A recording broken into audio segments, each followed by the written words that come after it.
Welcome back to the First Cut Podcast. My name is Kyle Porter. I'm here with CEO of Supreme Golf, Jonathan Wride. This will be a kind of a YouTube exclusive. We are only putting this one on YouTube, and at least for the time being. And so, yeah, if you are a YouTube subscriber, we hope you enjoy this. Jonathan, we got a lot to talk about. And first of all, how's it going? We're actually in the same city, about 3 or 4 miles apart. How have you been doing over the last year or so? We've been doing okay. I think it's been a big adjustment for everybody, of course. We still come to the office. We got, a good amount of space where we can socially distance. And so it's been a little different, but, it's been good. One of the bright lights has been golf, right? People are playing more golf, and that's been good for us. And we can help golf courses any way we can. We do it. Yeah, I wanted to ask you about that because it's been a weird,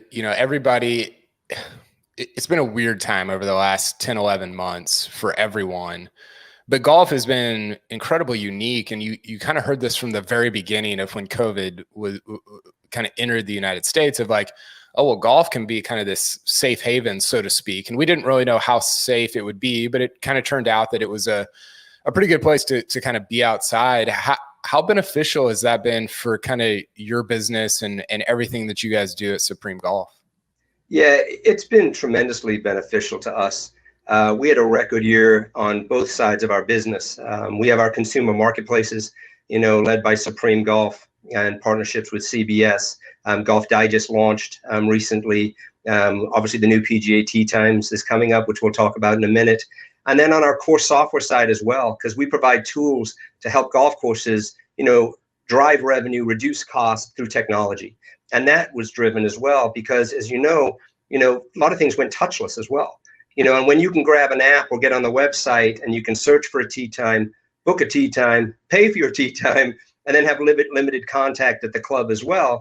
And the golf courses did such a great job in supporting that. It was a very good year for us in light of the circumstances. When you talk to golf courses over the last year, what's their biggest need? What's their biggest pain point in terms of the problem that you guys are able to solve? Yeah, I think obviously number one with us as it comes to the golf course on our consumer side is getting more bookings on their golf course. We want as many as we can to get through to that golf course, to provide revenue to that golf course, because they're losing it in some sides as well. Yes, play was up tremendously, but on the other side, banquet business is not doing well because you can't have those type of events. You can't have 500 people or 300 in your banquet hall with a wedding. You might have 20 outside or 50, but it's hurt the business. So wherever we can help, it's been mostly from driving revenue that way through getting golfers on their golf course. And the other big piece that we launched last year, which has been accepted tremendously well, is turning their transactional businesses into a recurring revenue business. And by doing that, what we're doing is providing public golf course software. So you can actually become a member of a public golf course. And for that, you'll get to use their practice range that's there, right? Maybe you can get a golf balls a day. You get to use the chipping and the putting, and you get 50% off your tee times and some discounts in the shop, but you pay a monthly due. So you have golf courses that are turning a wallet share of a golfer from $130, $140 a year. Some golf courses in California to over $800 a year. So if we can provide software like that allows them to earn more revenue from their golfers to offset some of the areas that are losing it, we're going to do it. And we build our development team is working overtime, I can tell you.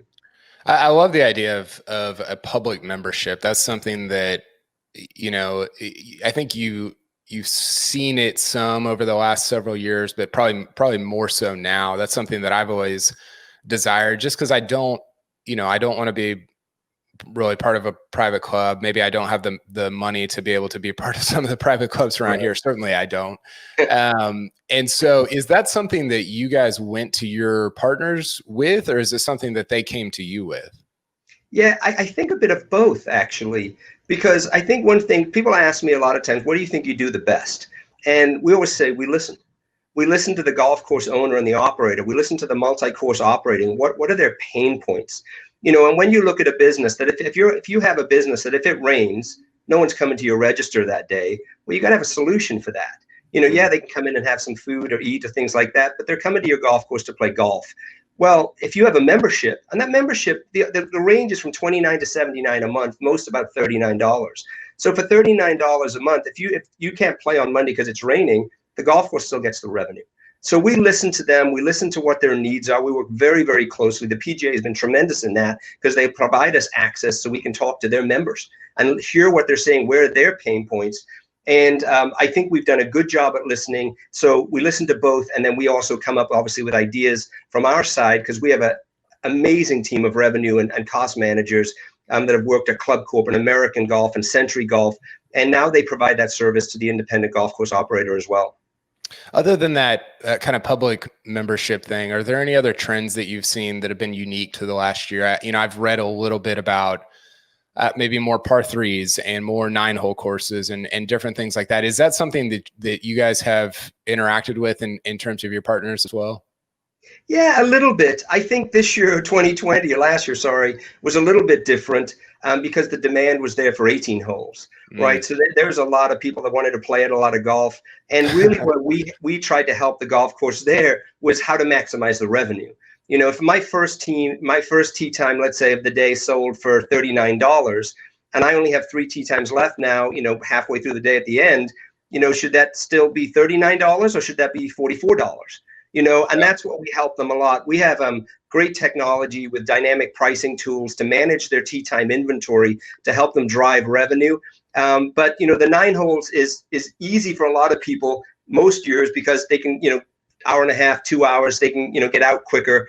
But I think, with the membership, with the interaction, with what went on last year, people just want a break. And I think, in personal opinion, one of the few years where, hey, I'll take 4 or 5 hours out in the sunshine to get away from a lot of the other thoughts. Yeah, actually, can we play 27? And That's right.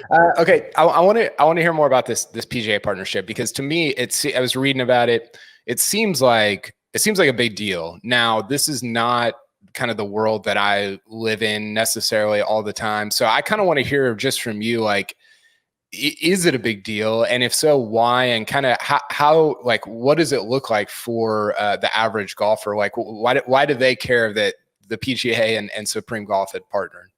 Yeah, I think, I'm a little biased, Kyle, but I think it's a huge deal. We worked with the PGA of America for years before we came and agreed and reached an agreement to put this together. They're very cautious. They want to make sure that they talked with their membership, that they talk with their owners, that they talk, with corporate and their executives. So it takes a long time. But we wanted to make sure we got it right, and we committed to them that. And they are such a great group of people, and we couldn't be prouder. And I can't, overemphasize that. But what it does is it provides another option. We're not here to take over from some of the giants out there. We're providing another option to golf courses that want additional distribution. So what we do, then we connect directly to the tee sheet. So what does that mean for the golf course? The golf course pro, if he has $39.99 for his 10 o'clock tee time, that's what shows on PGA Tee Times because we connect directly. He controls that pricing on PGA Tee Times. He controls the inventory that goes on to PGA Tee Times. And one of the most important pieces, he knows who plays his course or she. So we send over the data of anybody that plays that course, and we're expanding that every day. It could be as simple as the name and an email, a phone number. But as we build out profile sections, they get all of that because we want them to be able to market it. And to answer your question more closely on the consumer, what it does for the consumer, you'll have a lot of golf courses, because we've already talked to them, that don't normally list on a platform. They don't normally list on a marketplace. And no matter what we hear, a lot of people are not going to look at, a marketplace app like Supreme Golf, and then if they don't see what they want, go to Google and try to find something else local. Once it's on a platform, they want to be a part of it, and they want to see it. And if it's on there, they'll play it. Well, they get to be a part of that. So you're going to have golfers now have access to courses that have never been on a marketplace before, or not recently. So it'll provide greater choice and selection to them, and they'll know they're getting the pricing directly from the golf course. And one thing that's really important is for golf courses, this PGA wanted to make sure this is available to every single golf course in America, and it is. It's not just available to just PGA members. PGA members have a best in price guarantee, but every single golf course in America can join it, which I think adds a tremendous amount of benefit because it adds more inventory that golfers can find, book, and play right from the app. Yeah, when I was reading about it, has it launched yet? Because it said January 2021. Is that kind of on the precipice? What does that look like? Yeah, we're building. The technology's developed, so the Okay. platform is done. It's a nice, it's a great looking website. The website's going to launch first. We're working with. It's definitely Q1. We're working with the PGA of when exactly is the right time for them to launch it. And now what we're doing is adding inventory, because every single course we have to work with directly, right? So we have to get approval from them to list on the Tee Times. And there's a lot of courses in this country. The PGA alone has 8,500 facilities. So, as we go through that, we have a sales team that's working overtime. We're working very closely with the PGA sections, who have been wonderful. We're working very closely with PGA professionals, and then golf course owners and operators. We've seen a great response from multi-course operators. They all want to participate. And I think a big part of that is our pricing model. We allow a golf course to pay a commission. So it's success-based. If we sell a tee time, then they pay a small percentage of that as a commission to PGA Tee Times, or they can take a marketing fee. And what you're thinking about there is, when you go on Google, if you're a hotel or a car rental or an airline, they're going on Google, they're paying to advertise so they can grab data and grab users. Well, they can look at us that now, because we already spend millions a year on Google to drive users, and we'll do the same for PGA Tee Times to the platform, so a golf course can use marketing dollars and pay nothing then on a per tee time basis. So it's a pretty big, huge deal in our opinion. Yeah, for sure. And I'm curious to hear you talk about all these different aspects of the business, and from marketing to, I'm sure, a ton of development in terms of coding the whole site and everything that goes along with it. What does your day-to-day look like? Are you trying to just move the whole thing forward? Because obviously you've got a bunch of people that are working on those different things. Just for you, what does a day-to-day just routine look like at Supreme Golf? Yeah, wow, what a question. It's busy. Because what we have, like I was saying, we have our consumer side, which is our marketplaces. CBS, Golf Digest just launched, get Supreme Golf. So we have to work with tee sheet and point of sale companies and existing marketplaces to aggregate that inventory to Supreme Golf. We work directly with golf courses, even as it comes to gaining inventory. So that's another line that we now have to have efforts going forward to grab inventory and put it on PGA Tee Times to make sure that has enough inventory for the golfers when they come. And then we have our software. And I think a big part going forward, though, for us, and it was a huge move for us, is, like as I said, we listen. And what happened is the golf courses want to be involved with our software. They want to be on the marketplace, but we owned a tee sheet and point of sale, or part of one. So we've sold that asset, so we can now also be on the same side of the table of the POS and the tee sheets. So they don't ever have to worry about us taking one of their tee sheet courses from their tee sheet or from their POS. We can concentrate on the marketplaces, providing additive services to their golf courses that want to sell tee times on a different platform, that want additional software to drive revenue. So as you can tell, we try to segment it, but it's pretty busy. But I tell you, we love it, and I have an amazing team here that we don't know what the workday normal hours are, so we work a lot.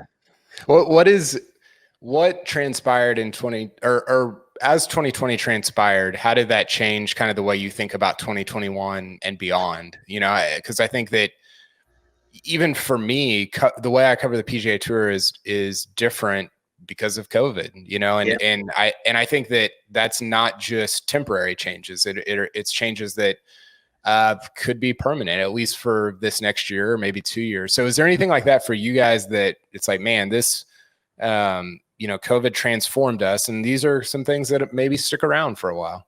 Yeah, I think so. And I think, what I'm hoping more than anything, obviously, is participation in golf continues. So when we do that, the needs of the golf courses have changed somewhat in 2020, especially if it continues, right? So how do they supplement income that might be lost from other parts of their business? How do they bring that forward? So we're working on things, that maybe a year ago might have been number 6 or 7 on the development lists, but touchless obviously moved to number 1 on the list. Yeah. Things like that. Recurring revenue, number 1 on the list, because they want to match dynamic pricing. So it's changed really more of how we provide our products and services to the golf courses to meet their needs of today. And because those needs have changed, in the last year. So, and then as a company, we had to become very good at working remote for a while. And, we don't make anybody come in, but everybody wants to come in. So we had to make sure the office was socially distanced and understand what that means. So I think we're all in the same, part of all this going forward. So we had to make some changes, as I'm sure you have as well. Yeah, for sure. Well, that's super interesting stuff. Always enjoy talking to you. We were talking off air. We definitely need to get together at some point, because sure. we could have a couple Bryson drivers and probably reach you from where I'm at right now. So that's good. I might be Bryson, but yeah. Yeah. Thanks for your time, Jonathan, and we'll talk soon. Kyle, thank you so much as always.